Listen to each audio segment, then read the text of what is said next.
Many of you out there are working really hard on getting your hips more open at impact, turning your hips more, that kind of stuff. We've heard a lot about that, and the problem is with doing that is it can actually affect what the club's doing. I'm not saying your hips don't turn, but how you do it and when you do it is really important.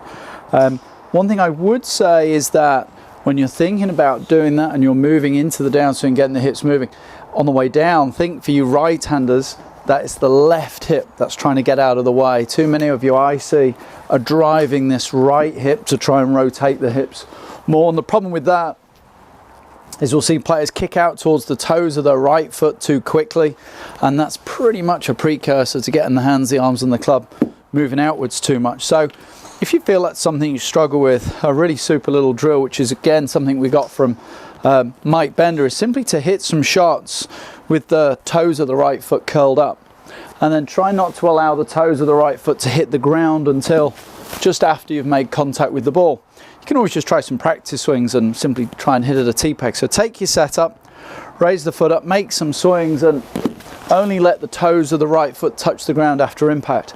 And you can hit a few shots doing this if you wish. Just take your setup, mid-iron, something like that, nothing too excitable. Swing him up, and then the toes will just catch the ground just after contact. And this is a really good way for helping you understand that, okay, we want to get these hands and arms into position, and then we can get these hips helping us down at the bottom of the swing when you need it to.